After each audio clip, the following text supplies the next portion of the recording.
See you again? Good morning, Mitch. Are you interested in all standing up? It'd be great. It's up to you, whatever you prefer, but we'll start out, if you would, just tell us why you should be a circuit court judge.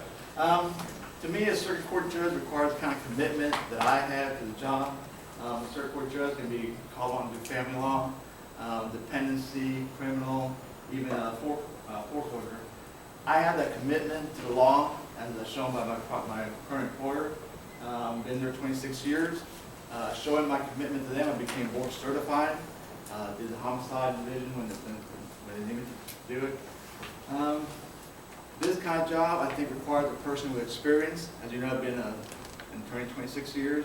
I have 100 trials, 91 jury trials, the rest are bench trials, not including all the hearings I've done. There'd be thousands of them. I think this kind of job requires a person who has patience, a judicial temperament, by my references, and Ms. Miller, your husband, is my references. They can tell you what I'm like. I'm easygoing. I'm a fly off the handle. Been in front of many judges. I've learned through all of them. Most know me by first name. Chosen as a circuit court judge, I'll take the best of each one of them and become the best judge I can possibly be. I think the person in this position requires a sense of community, understanding the community around them. As you know, I've been very, very involved in my church. I'm in the vestry, an usher there. Very involved with the County Hispanic Association. I give speeches in the West Side to young minorities, just like myself, telling them my story, which is the story of a Cuban immigrant, came with nothing, and showing them that they can do well if they can progress well if they just stay in school and work hard, like I did. I'm also very involved with the Republican Club. I give a lot of time to them. I'm the one that calls you in the middle of the dinner and says they vote Republican. So I do a lot for the community, and I believe I could be a great asset to the district. Mitch, I really appreciate the personal statement you put in the application. I enjoyed reading that. The seat is for, 2 seats we're interviewing for, family, civil. I'd like to hear from you why you think you would hit the ground running, because you'll need to hit the ground running with those crowded dockets. So why you think you'd be able to hit the ground running and where you'd be appointed? Yeah, just like when I went part-time in the public defender's office, I had my own office, and I had to hit the ground running then because I opened the door, put the shingle out. I took in whatever came in just to keep me afloat.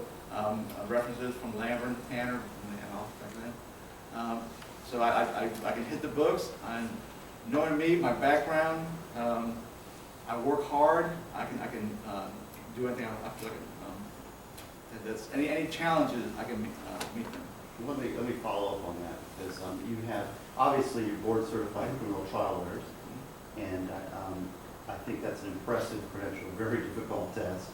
And obviously you have a lot of criminal background, handled very big cases. But I was doing some research on you, and I came across a case, Pergram versus Torren, and your name is attached to that. How much involvement did you have in this case, which was a civil case, and explain that a little bit? That was a medical malpractice case. I was with Richard Whitson back then. We were sharing space, and I'm basically sharing the cases. The person, God, it's been so long. We did the appeal on it. I actually did the brief for the appeal, and Richard Whitson when I argued it. We won. It got reversed. I forgot what it was. The extension, the 90-day extension. Yeah, I recall now. We paid the money to extend it, and the trial judge then said, no, even though you extended it, it doesn't reapply because you had time to file before that. And we looked at the statute. It clearly says you can extend it by paying a certain amount of money.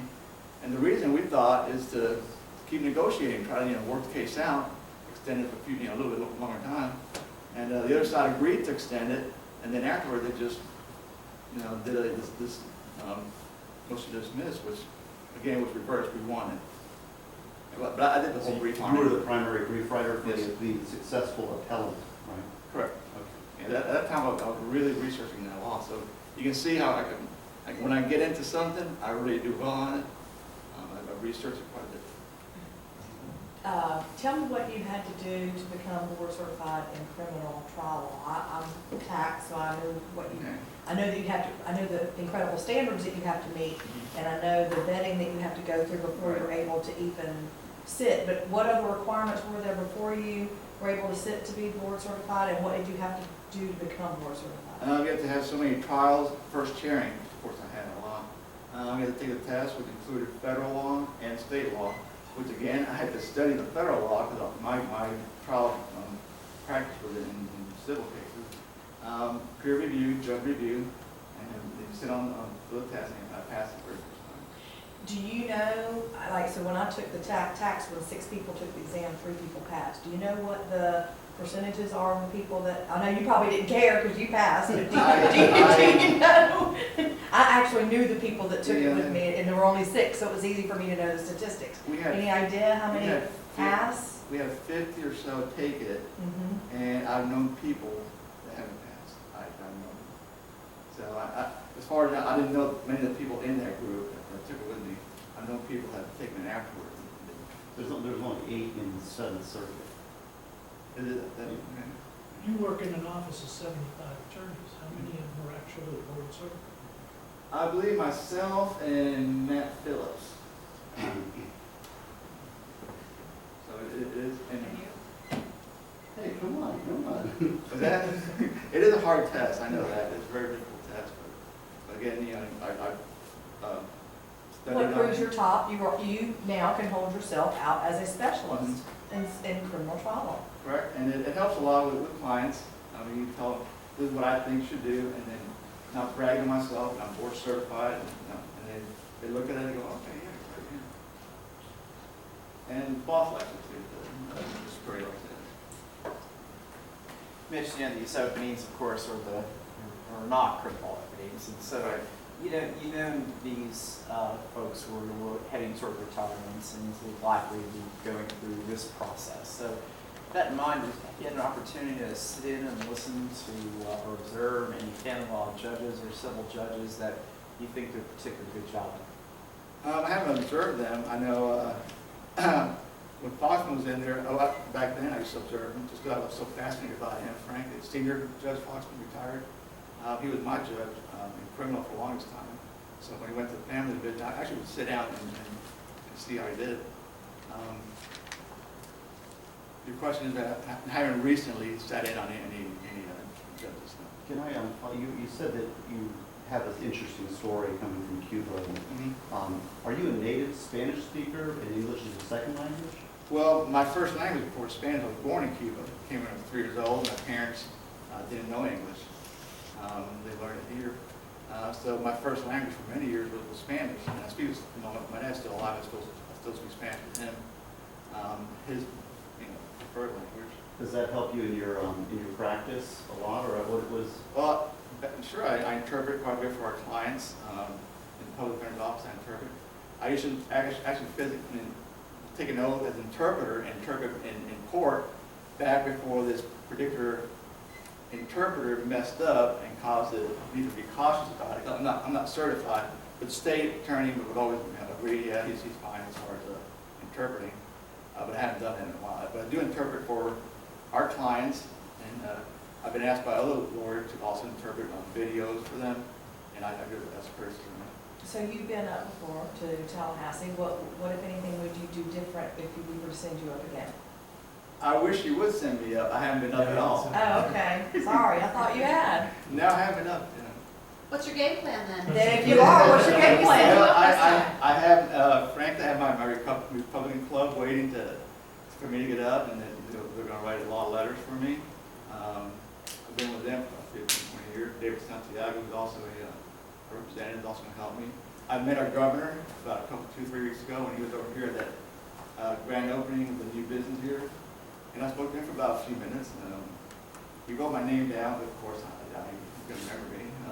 But I told him what I was doing, so I have a game plan all worked up. If I do get sent up, I have a lot of people that want me to become a judge myself. And I'll feel backing me up. Can I ask you, so I know you through my husband, and he enjoys working with you very much. He he resolves cases with you, he finds you so agreeable, so likable, that's can't, or maybe it would be, I don't know, can you be a judge and be that agreeable and likable? What would your judicial persona be? How would you govern the courtroom? First of all, fair and impartial, I wouldn't show partiality to your side, but I would be just like Senior Judge Foxman. He was my mentor for many years. He just talks to everybody. Sometimes he can't resolve a case or bring it back to this chamber and just talk. Hey, what's going on? How far apart are we? And he would always settle the case. He was always kind and courteous to everybody. A true gentleman. What else? Mitch, thank you. We'll be letting everyone know by the end of the day today, okay? Thank you. Thank you. Thank you, appreciate it.